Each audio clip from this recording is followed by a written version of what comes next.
Welcome to the Amazing Authorities Podcast, where game changers, visionaries, and category leaders share how they built their brands, platforms, and global influence. Your host is Mitch Carson, international speaker, media strategist, and creator of the Instant Authority System. If you're ready to learn from those who've done it and want to become the go-to expert in your space, you're in the right place.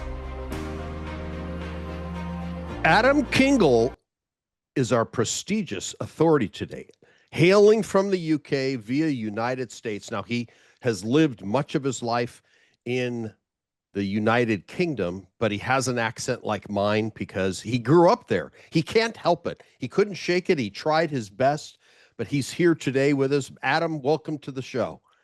Thanks very much for having me. Appreciate it. Yeah, and I also appreciate the acknowledgement of a smile. You know, my attempt at humor sometimes goes over well, and at surely at 11 p.m. for you and 5 a.m. for me, we're on track. We're doing what we do out of passion. And one of the things I admire about most of my guests, they're published authors. Let's pull out. You're not just a single book author, and I talk about the keys and roadmaps to success at different times. And one thing is completing and getting a bachelor's degree, then a master's and a doctorate for certain people. And I know we'll get into your professorship in a minute. But when someone writes a book, that's the next level. But you haven't just written one book, you've written two books. And I would imagine there might be even a third because you're a multi-book author. So let's start with book one, Adam.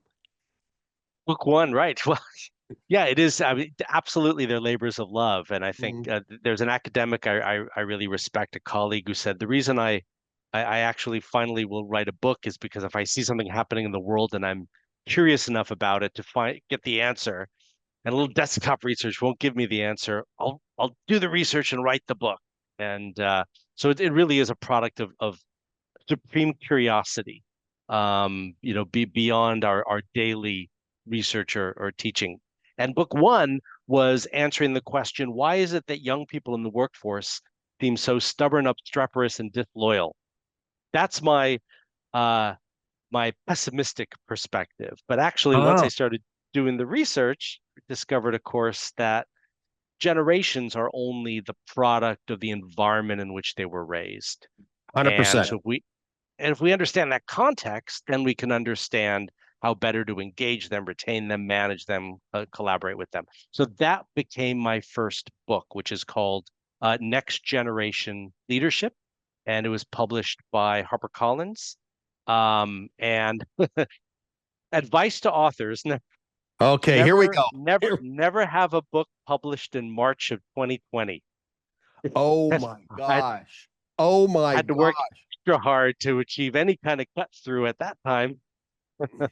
Well, you know, it's interesting you bring that up. You don't plan for these things. No. I came out with my published book, The Silent Salesman, in 2008. And I was in the it was just it took 2 years because I was published by John Wiley and Sons, a sister, or not a sister, but a competitor to HarperCollins, but a big one out of New Jersey. I think they're out of Hoboken or something. Yeah. But I had just launched full throttle into my divorce, so I couldn't devote the time, and you couldn't because the circumstances in life, and it's like, oh my God, you work so hard to launch this baby, and then COVID. How did you? All right, hard question. How did you manage to be successful with that book, or did it serve to your advantage to where people were reading more because they were confined? Well, that could be, but I think that once they actually found out about the book and got it into their hot little hands, then I hope and imagine that they did actually have a little bit of time to read it. But my biggest challenge was achieving cut through in the media when no one was interested in what was the latest book out there that didn't have to do with, mental health, resilience, pandemics, depression, redemption. Depression, yes. Exactly. So it was an act. So promoting the book was an act of persistence, really. And it slowed drip until people would finally kind of get manage to get their head up and think about other things. So really I started talking about it and teaching the topic a heck of a lot more about a year later. That then it started to develop momentum, unlike, typically where it's all kind of a big rush in the of a book launch. This has really kind of just been a steady drip over 5 years. And how did you market it? Let's get into some of the weeds of it, because that's, I believe it was Yeah. Thomas Edison said it's 1% inspiration, 99% perspiration. And to write a book, as hard as it is, and I know it's not a simple process, it's much easier today with AI tools, etc. But back before all that came around, you had to put in the hard yards. And then it's Yeah. it's a feeling of, oh, I've arrived. Oh no, the real work begins now, is the marketing. Yeah. Yeah, I think particularly, I think a lot of first-time authors or aspiring authors don't realize that, Yes. the publisher does not necessarily go all out to help promote your They book. don't It do still jack, is man. on you. That's right. Yes. Yes. Yes. So really it was, literally contacting journalists, newspapers, magazines, TV programs, going crazy on LinkedIn, including excerpts and summaries and trying to gain a little bit of access that way. It was interesting. My publisher said, "Look, we'll create a website for your book." I thought, okay, so Okay. great. So they're gonna put in a little effort and money to build a website for the book. Fine, no problem with that. Of course, the question is, how and why would people be interested in going to the website in the first place? How do you get people aware of the website to then be aware of the book? So it still was on me The to onus was push on you. people to the website. Yes. So it was interesting that that's where they kind of chose to put their money, was build the website, but not necessarily get people to the website. So that was still on me. So you really do become a little one-man band of PR, marketing, etc. And there's no secret behind it, as you said, other than perspiration. And and luckily, from decades working in academia, where journalists would reach out to me over time, I did have a little black book with some journalists in it, and the business press, to which I could leverage. Even so, there's a good amount of time, sweat, and persistence, Yes. um, to I to feel to your start pain, to get buddy. to. I've written Yeah. several books myself, and the first time was an eye opener.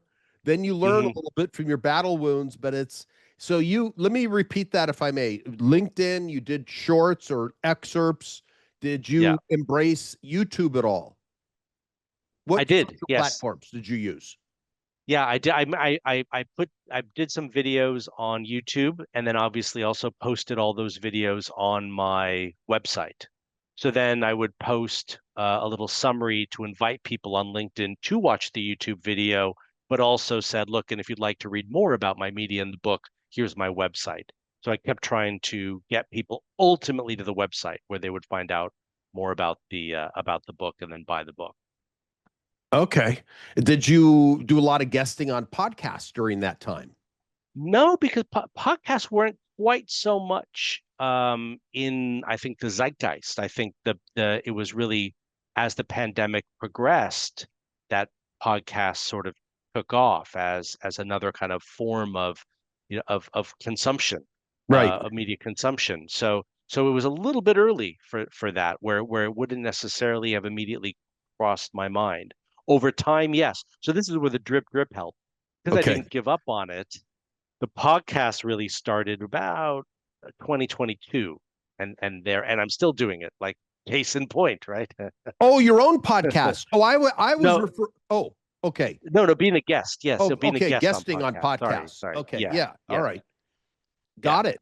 And tell me about, because I work as a book publicist, as I mentioned, and Mm. you obviously did a lot of. Most people are clueless, but you knew because of your academia background, and we'll dig into that. But who did you get covered by with your book?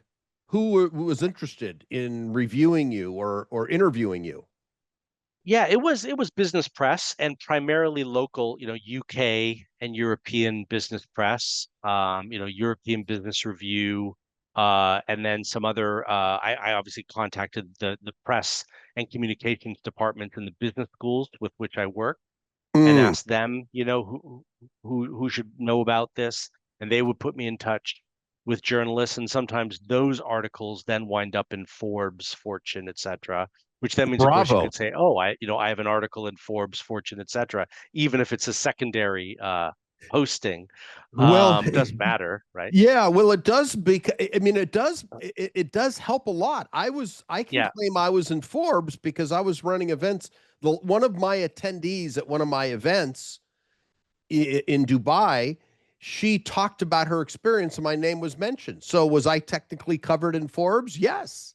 It wasn't Yes. featuring Yeah. me. She was Mm, featured, yet she mentioned me because I'm the one that brought her to my event in Dubai. right. And Yeah. it's still great credibility. Yeah, no, absolutely. Yes.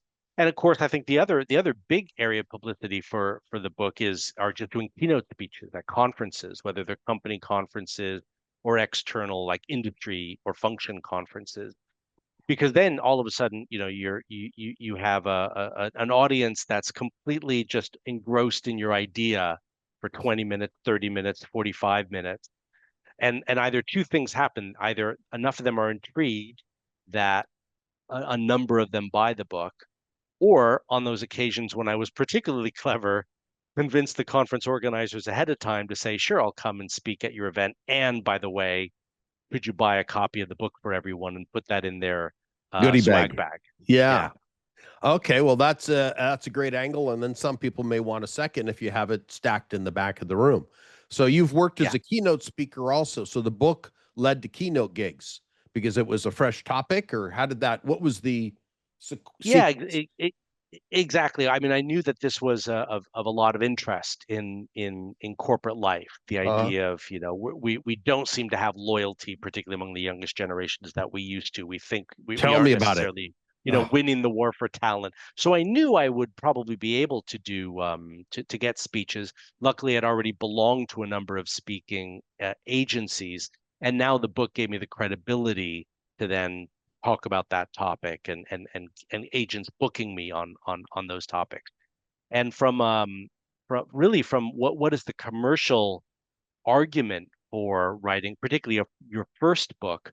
For me, I always knew that the speeches would actually probably earn me more money than the book, but you wouldn't necessarily get the speeches without the book. well, I'm going to write that down because that's a valuable point you just mentioned there. Commercial argument. And the justification essentially of why you write a book. How do you monetize it? But I have not Yeah. heard that term, commercial argument book. Okay. I'm taking that note and that I will revisit that later. Of course, I have the recording, but Yeah. that is valuable. May I ask if you're willing to disclose that? What were your fees? Because because I'd love to attach. Hey, the reason you want to publish is this. So for people that are Yeah. new, what was the payoff for you? One is recognition. You've got all these Right. big media logos behind you. You're a professor that I mean, and you're covered in great publications, and then you get booked as a keynote speaker. So then you were able to sell books because of the venues and the companies that hired you. Would you mind sharing what was your range of? I know nobody has a fixed rate, but what was the range of being compensated? I don't know the London market. Well, yeah, which is lower, I believe, on Okay. average than the U.S. market. I think on average, a speech in the UK would probably, give someone fees of, probably, depending on the person, of course, between, I would say, £1,500, say, to do a speech, up to £5,000 Okay. for a first time speaker. And of course, your fees grow the more you do it and you become known. But the reason I say it also depends is if you already let's say you already have a degree of fame, because Mm, let's say you're a known athlete or something like that, sure. then of course, even if you're doing a speech for the first time, the fees are in a different category. Well, it's and I traveled the globe speaking. I've spoken on stages in 63 countries, but I was more of a selling speaker, system speaker. I've done keynotes. And then I attended an event with the Professional Speakers Association of Singapore. And the average keynote person that was working, a professional, someone that made 200K a year on an Mm. ongoing basis, was getting about 7,000 Sing dollars. Sing dollars Yeah. would equate to about 4,500, depending on the, Yep.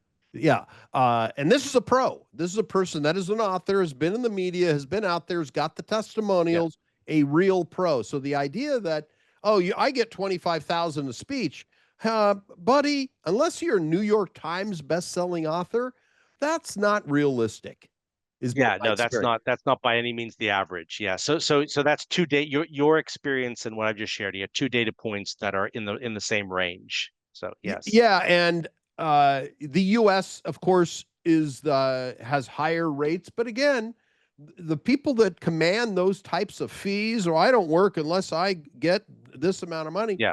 you have to have that badge says New York Times best-selling author. That's Yeah. the additional boost. Now, what did you find? Was that achievable, or was that something that was not? It well the range I gave that I mentioned were that range was achievable, but again, it's because of the book.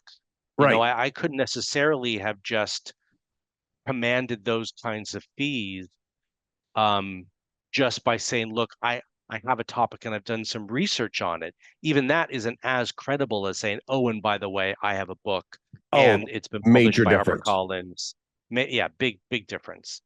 Um, and we know on average, I imagine your listeners are aware that the cliche buck a book is not unrealistic, right? On average, authors might achieve literally that. Their royalties are about a book. When you are So with a publisher, when you are yes, with a yes, publisher, that's right, tell, that's tell right. me why you chose to go that route versus indie. Uh, Knew less about the indie route and didn't necessarily think I didn't have the pre-knowledge. And maybe I didn't have the hustle given the demands that I had on an ongoing basis for teaching, program directing, and ongoing research. So I thought, look, if someone could help me, do some of this heavy lifting that I don't understand, then to me that was worth it. I went published my first, well, not my first book, but my first big effort was with John Wiley and Sons, and they did the editing and they Yeah, provided distribution, but yeah, zero marketing, zero. yeah, Yeah. mm, And yeah. I got lucky because it went into the German market as well. It got translated into German. And that, Oh, brilliant. Yeah, yeah. oh, have you approached that? I would suggest it because it is a huge market and they read books there. Well, not German. My second book, Spark and Success, was published by Kogan Page 2 years ago. Oh They yeah. also had the right to sell translation rights, Uh-huh. obviously of which I would get royalties, and they managed to sell the translation rights for Spanish and Portuguese. Oh, nice. Yeah, and Spanish is a huge Huge market. market. And the Portuguese, you would think, oh, well, not sure about that. However, almost immediately after they sold the Portuguese rights, I got a speaking gig in Porto, off the back of, knowing that this would kind of be for the launch of the Portuguese translation of the book. Um, so, so absolutely there again, I wouldn't be able to go around and sell translation rights. I don't have that network. So that was another reason why, even for book two, I thought, it would, for me, it would be worthwhile to work with a publisher versus trying to self-publish once you add all those additional opportunities that you'd be seeking. No, it makes a lot of sense because yes, I believe publishers have their place and the credential and prestige of being with a mainstream publisher is a lot different than, yeah, I've got a KDP book. Yeah, It's yeah, that's right. And to their credit, Kogan Page was very different. What I felt with HarperCollins, at the time, I was a bit of a very small fish in a very big pond, with them. I knew that their attentions were, usually elsewhere. Kogan Page, tremendous publisher, particularly in business press, a little bit smaller, but international recognition, offices all over the world. They, to their credit, they invested their own money in a book PR company oh, for the first 6 months, I believe. of the book, and that led to all the same things that I've discussed before, and I didn't have to do quite all the work myself to make those PR opportunities happen. Well, that's nice. And you've been featured in many, many places. Have you also done television experiences? Yeah, a little bit. I did. Funny, I was working a lot in Tokyo with clients, and so there, someone managed to contact the local Tokyo media, and I talked to. I was on a news cast for Tokyo Mix TV when I was in Dubai. I was interviewed live on radio for Dubai Eye, which Oh, is a sure. talk, I'm a familiar with them. talk show. Yes. Yes. And actually I was supposed to be on BBC One here for my last book when it was World Creativity Week. And then the producer of the radio show was sick that Oh, week. And so bummer. and so then they just punted and was like, well, we'll just show some pre-recorded content for that weekly episode. And Oh, what a bummer. they never looped back around to it, which was a Well, huge let's see bummer. your books. Show them. Yeah, absolutely. So we were talking about next generation leadership. Okay. So there it is, subtitle, How to Ensure Young Talent Will Thrive with Your Organization. That's a Uh, huge topic. Huge. My yeah, God, we could talk all episode about that. How do you keep these kids out of their phones and focused? yes. And like I said, even though this came out 5 years ago, I probably talk about this topic more than any other, even to this day. Okay. This book, Sparking Success, subtitle, Why Every Leader Needs to Develop a Creative Mindset, is about how business leaders can enhance a creative capacity in themselves and in their teams. I mean, every company, I've never met a company that says we don't need more innovation and creativity around here. Right. And they think therefore you have to hire creative people. Well, the truth of the matter is everyone is inherently creative, whether they actually practice it or not, is a function of leadership. And so what I did for this one was quite interesting. I interviewed and observed leaders in creative arts organizations because creativity is their lifeblood. They have to live creativity and innovation every day. So I went and I talked to Broadway producers and directors and TV screenwriters and musicians. I talked to the managing director of Carnegie Hall, Disney Imagineers, etc. And I was trying to identify habits that they practice that you could extrapolate and use in any industry and in any function, ways in which they talked and led their people that was not idiosyncratic to creative arts organizations. And that became the nub of the book, which I'm very proud of. And this really was a labor of love, and I was passionate Yeah. about that. This one in particular, I think, is noteworthy because I still to this day do not believe there's a bigger gap between a reality and an aspiration in corporate life today than when you look at innovation, where CEOs say it's a top three priority. In fact, BCG did a study just a few years ago where they asked Uh, CEOs all over the world, what are your top three priorities? 80% or 79% included some variety of creativity or innovation, top three priority. Meanwhile, McKinsey does a study not asking CEOs, but the rank and file of companies, all over the world, how good is your organization at creativity? And 94% essentially said, we're crap at it. So wow. again, so is there a bigger gap between a leader's aspiration and the reality on the ground? And that's also why I thought, look, I think there's a real need for this book. And that led And to Sparking workbooks Success. and seminars and Yeah. workshops and wow. Absolutely. Yeah, that's right. And in that book too, at the end of every chapter, I have a very practical, like one thing you can do on Monday morning based on what we just learned, in this chapter, because you're right, it lends itself to highly practical, go away and practice this, try this. And if it doesn't work, go to the next chapter and try that one. And then of course it's a key part of my teaching and my corporate workshops, etc. Yeah, absolutely. Now, I have to ask the question, and I might add another wrinkle to your forehead, even if you have one. I can't see any, but it might cause one. Is there a third book in Adam? There is. It comes out in June, due out on June 9th. It's going to be Oh, published. And what's today? Monday. Yesterday, I finished the first draft. Wow, good for you. And I'm a month ahead. It's not due. The first draft manuscript isn't due to the publisher until Halloween, and we're talking right now on the 29th of September. So, and this one was different in that I have a co-author, and it's about wellness and performance for executives through the lens of nutrition. And the reason is my just personal hobby is, I don't collect many things in my life. I'm not a hoarder, but one thing I do collect are cookbooks. Oh, And one thing I learned is that, there's nothing out there in the cookbook market that is specifically geared to a business audience. You can get things on generic wellness or, dealing with different needs, be it veganism or, gluten-free, etc., but not something like you're a business executive. So give me some recipes that will help me with improving my concentration throughout the day, sustained energy throughout the day, controlling and boosting my mood throughout the day, et cetera, et cetera, et cetera. So it's 100 recipes with all the scientific rigor. I mentioned I have a co-author.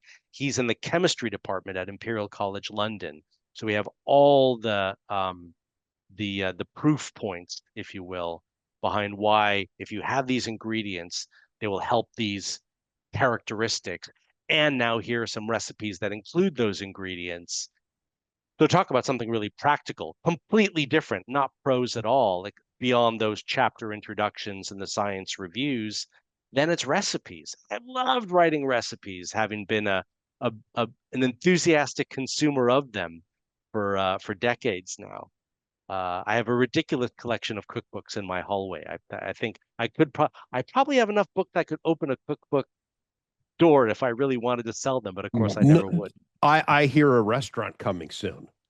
You want another headache? All right, there you go. Talk about a commercial challenge. Yeah, okay. And getting employees. I mean, that's always the bane of any corp's existence, is finding the right mix of employees. Oh my gosh, it's changed from that's right. over the years. Yeah. All right, so that comes out. Well, then we have to do a second interview at some point when you have the book launch.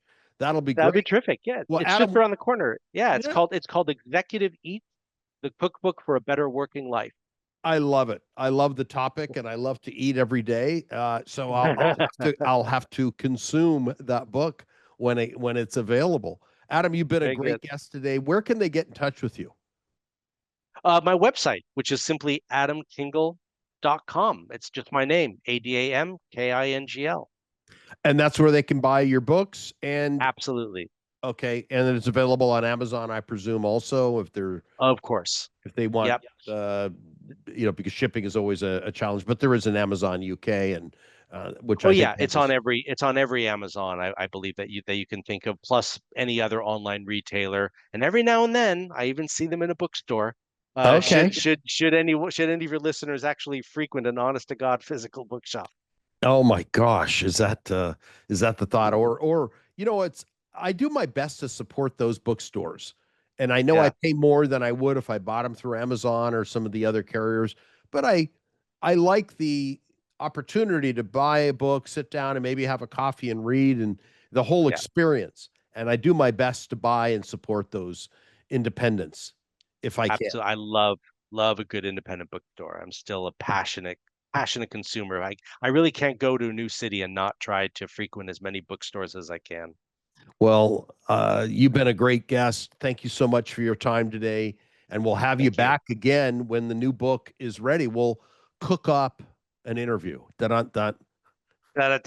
Terrific. Thank you. All right. We'll see you next time, Adam. Thanks for tuning in to the Amazing Authorities Podcast. If today's episode inspired you, take a moment to subscribe, rate, and leave a review. It helps more experts like you rise to the top. For behind-the-scenes access and free resources to boost your authority, head to MitchCarson.com. Until next time, stay amazing.